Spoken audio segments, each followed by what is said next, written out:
নমস্কার, কেমন আছেন সবাই? সোমপুস ফুড ব্লগে সবাইকে স্বাগত জানাই। আশা করি আপনারা সবাই ভালো আছেন। আমিও আপনাদের আশীর্বাদে ভালো আছি। আজকে বুধবার, ঘড়ির কাঁটা এখন বাজে সকাল 7:15। আমি সকালটা এখানেই আজকে শুরু করছি। ঘুম থেকে উঠে আজকে মাছের লাইটটাও জ্বালিয়ে দিয়েছি। তারপর ওদের একটু এই টাইমে খিদে পায়, 7:30 থেকে 8টার মধ্যে ওদেরকে আমার খাবার দিতে হয়। তাই আজকে একটু ড্রাই ফ্রুটটা ওদেরকে দিয়ে দিলাম। ওরা বুঝতে পারে লাইট জ্বালালেই মা আমাদের খাবার দেবে, তো ভীষণ খুশি হয়ে যায়। তারপর কিচেনে আমি চলে এলাম। সকালে আজকে চান পুজো করে নিয়ে আজকে লাঞ্চ বক্সে দিচ্ছি আমার হাজব্যান্ডকে, ছেলেকে একটু স্যান্ডউইচ করে। গরম পড়েছে ভীষণ। ছেলে বলল, মা রুটিটা ভালো লাগছে না, তো আজকে একটু স্যান্ডউইচ বানিয়ে দাও। তার জন্য ওদের স্যান্ডউইচ বানিয়ে দিয়েছি। তারপর একটু ডিমের পোঁচ করে নিচ্ছি। বাইরে গরমটা অত্যধিক পড়েছে, তো কি খাওয়া দেবো সেটাও একটা বড় চিন্তা। তো ডিমের পোঁচ করে নিচ্ছি। আর একটু সকালে সবজি ডাল সব করে নিয়েছিলাম, তো সেটা হাজব্যান্ডকে খাবার দিয়ে দিলাম। ডিমের পোঁচ, ডাল, একটু কুমড়ো পোয়ের তরকারি, একটু আমের জেলি। হাজব্যান্ড খেয়ে অফিস চলে গেল। তারপর রাতে আজকে ভীষণ গরম পড়েছে বলে রাতের জন্য আজকে একটু রান্নাটা আমি বানিয়ে নিচ্ছি। তো আজকে আমি বানাবো বিউলির ডাল আর আলু পোস্ত। আশা করি বিউলির ডাল আলু পোস্ত অনেকেই ভালোবাসেন। কারা কারা ভালোবাসেন অবশ্যই আমাকে কমেন্ট করে জানাবেন। এখানে বিউলির ডালটা আমি ছুঁকে নিচ্ছি। প্রথমে আমি একটু তেলের মধ্যে আদা ঘষে দিয়ে দিয়েছিলাম আর শুকনো লঙ্কা। এখানে কোনো ফোড়ন দিইনি, জিরে বলুন, 5 ফোড়ন বলুন। গোটা জিরেটাকে আমি দিতে পারতাম, বাট আজকে দিইনি। তো আদাটাকে ঘষে দিয়েছিলাম আর একটু হিং দিয়েছিলাম। বিউলির ডালে হিং দিলে আর আদা বাটা দিলে ডালটা অনেক টেস্ট হয়। তার জন্য আজকে আমি এইভাবেই ডালটা রান্না করলাম। আর ডালটা কালারটাও খুব ভালো হয়েছে। আর গরমকালে দেখবেন বিউলির ডাল ভেতরে খুব ঠান্ডা রাখে, তার জন্য একটু বিউলির ডালটা বানিয়ে নিলাম। বীরভূম বলুন, বর্ধমান বলুন, অনেকেই কিন্তু বিউলি ডালের সাথে আলু পোস্তটা সবাই খুব পছন্দ করে। তো আজকে আমি ভাবলাম আমিও একটু বানিয়ে নিই। রাতে রুটি খাই, বাট এত গরমে একটু ভাতই খেয়ে নেব বলে রান্নাগুলো দিনেই আমি সেরে নিচ্ছি। তারপর আমি একটু চিনি দিয়ে বিউলির ডালটা নামিয়ে দিলাম। এই দিক দিয়ে আজকে আমি শুধু আলু পোস্ত করব। ঝিঙে দিয়ে, ডাঁটা দিয়ে, আপনাদের সবাই সব কিছু দিয়ে আমি করে দেখিয়েছি। আজকে শুধু আলু পোস্তটা আলু দিয়েই করে দেখাবো। একটু সর্ষের তেলের মধ্যে 5 ফোড়ন দিয়ে দিয়েছি। তারপর আলুটাকে 10 মিনিট গরম জলে নুন দিয়ে ফুটিয়ে নিয়েছিলাম। তো 10 মিনিটের পর আমি এই রান্নাটা বানাচ্ছি। আমার তো ভীষণ একটা প্রিয় বলতে পারেন আলু পোস্ত। সব সময় আমার মনে হয় খাই, কিন্তু খুব একটা খাওয়া হয় না। হাজব্যান্ড খুব একটা পছন্দ করে না। তো যাই হোক, আজকে সেটাই আমি আজকে রাতে বানালাম, রাতের জন্য বানালাম। এবার আমার আলু সেদ্ধ হয়ে গিয়েছে। গ্যাসের ওভেনটা আমি কিন্তু একদম টোটালি বন্ধ করে রেখেছি, দেখুন। তো এই গ্যাস বন্ধ করে পোস্তটা দিলে পোস্তটা খেতেও ভালো লাগে আর ছানা কেটে যায় না। আমি আগের পোস্তগুলোতেও আপনাদেরকে একই কথা বলেছি।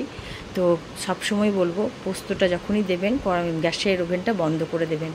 আর গ্যাস ফুটন্ত অবস্থায় যদি পোস্তটা দেন, তাহলে কিন্তু সঙ্গে সঙ্গে পোস্তটা ছানা কেটে যাবে, খেতেও ভালো লাগবে না, দেখতেও ভালো লাগবে না। তাই এই টিপসটা আপনারা অবশ্যই খেয়াল রাখবেন। আমার আলু পোস্ত একদমই রেডি হয়ে গিয়েছে। তার মধ্যে আর একটা টিপস দিচ্ছি, পোস্তটার উপর একটু সর্ষের তেল, এটা কিন্তু দিতে ভুলবেন না। এর গুণটা মানে টেস্টের গুণ দুগুণ বাড়িয়ে দেয় এই সর্ষের তেলটা। তারপর করব একটু কাঁকরোল ভাজা। কাঁকরোল ভাজাটা অনেকেই ভালো লাগে, আমার যে খুব ভালো লাগে তা না, কিন্তু হাজব্যান্ড নিয়ে এসছে তাই আমাকে করতে হচ্ছে। এখানে অনেকেই কাঁকরোলও বলেন, আবার অনেকেই ঘিকল্লা বলেন। আমি আমাদের ভাষায় এটাকে ঘিকল্লাই বলি।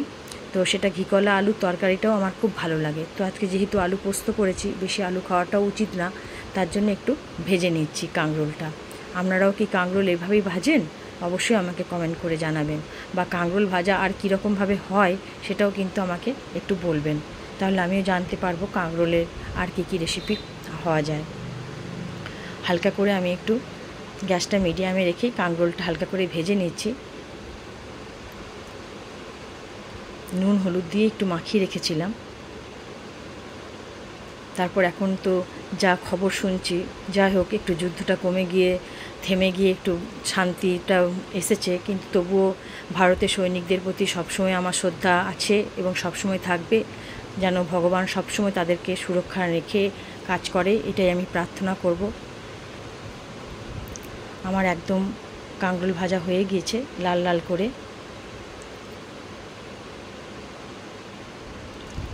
এরপর আমি পাত্রে ঢেলে নিলাম।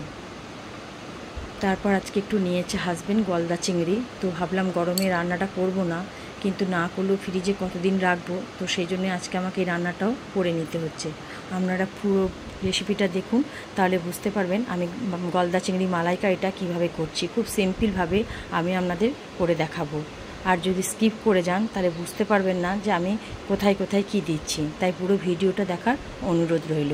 আমি একটা পেঁয়াজ, একটা টমেটো, একটু আদা, 4-5 কোয়া মতো রসুন দিয়ে পেস্ট করে নিলাম, আর একটু পেঁয়াজ কুচি আর একটা টমেটো কুচি সাইডে রেখে দিলাম। তারপর তেল আমি চাপিয়ে দিয়েছি, মাছগুলোতে ভালো করে আমি নুন হলুদ মাখিয়ে নিয়েছি। মাছের মধ্যে যে লম্বা শিরাটা মাঝখানে থাকে সেটা কিন্তু অবশ্যই সবাই যখন মাছ কাটবেন তখন কিন্তু ওটা বার করে নেবেন, তাহলে মাছের যে গুণ সেটা থেকে যাবে আর কালোটা অগুণটা বেরিয়ে যাবে। আমার মাছগুলো সব ভাজা হয়ে গেছে, এখানে লাল করেই ভেজেছি, বাট খুব ডিপ ভাজিনি। ডিপ ভাজলে মাছটা শক্ত হয়ে যায়, খেতে একদম ভালো লাগে না। তারপর ওই তেলের মধ্যেই আমি একটু গোটা গরম মশলা দিয়ে দিলাম। দেখুন আমার তেলটা কতটুকু আছে, সেই মধ্যেই কিন্তু আমি মালাইকারিটা করে আপনাদের দেখাবো। একটা ছোট পেঁয়াজটাকে আমি লম্বা লম্বা করে কুচি করে রেখেছিলাম, সেটা হালকা করে আমি একটু ভেজে নেব। বারবার আপনাদের আমি বলি, রান্নাতে একটা টমেটো পেস্ট করবেন আর একটা টমেটো কুচি করে দেবেন, এতে রান্নার টেস্টটা অনেকটা বেড়ে যায়। আমি এই মালাইকারিটা ভজহরিতে অনেকবারই খেয়েছি, কিন্তু বিশ্বাস করুন এই রান্নাটা আজকে এতটাই টেস্টি হয়েছিল যে ভজহরি রান্নাটাও আমার কাছে মনে হয় একটু ফেল হয়ে গেছে, এতটাই টেস্টি আমি বাড়িতে এই গলদা চিংড়ি মালাইকারিটা করেছিলাম। তো টমেটোটা দিয়ে দিলাম, টমেটো আর পেঁয়াজটা একটু হালকা করে আমি ভেজে নেব। এবার এখানে স্বাদ মতো আমি নুন দিয়ে দিচ্ছি, আর মশলার গুঁড়োর মধ্যে সব অল্প অল্প দিচ্ছি। হাফ চামচ করে লঙ্কা গুঁড়ো, হলুদ গুঁড়ো, আর হাফ চামচ আমি জিরে গুঁড়ো। একদম অল্প মশলা দিয়ে সিম্পলভাবে আমি মাছের মালাইকারিটা করছি।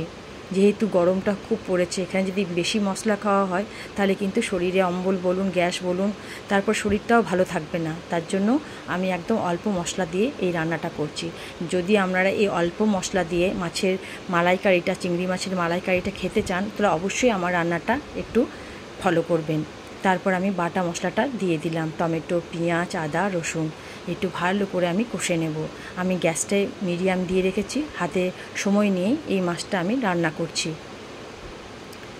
2-3 মিনিট ভালো করে আমি মশলার সাথে কষে নেব। আমি এখানে নারকেলটা বাটা দিচ্ছি, আপনারা এখানে চাইলে নারকেল দুধও দিতে পারেন, কিন্তু নারকেল বাটা দিয়ে একবার করে অবশ্যই খাবেন, এর টেস্টটাও কিন্তু অনেকাংশ সুন্দর হয়। তাই আমি আজকে আপনাদের নারকেল বাটা দিয়েই রান্নাটা করে দেখাচ্ছি। এখন আমি একটু নারকেল বাটা দিয়ে দিলাম, 5 পিস মাছে আমি 1 চামচ মতো নারকেল বাটা দিয়ে দিলাম। আমি আরও 2 মিনিট এটা ভালো করে একটু কষে নেব।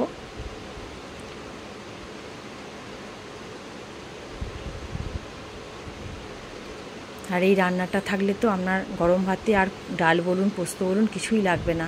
1 থালা ভাত এই মাছের রান্নাতেই আপনার খাওয়া হয়ে যাবে। কিন্তু আমার আজকে সবটাই হয়ে গিয়েছে, সবটাই আমাকে একটু একটু করে খেতে হবে। আজকে ছেলে একটু দেরিতে বেরোবে, তাই ভাবলাম ওকেও আজকে একটু লাঞ্চের খাবারটা দিয়ে দিই। তো আজকে এই চিংড়ি মাছ খেয়ে নেবে, দুপুরেই ভাতটা খেয়ে নেবে।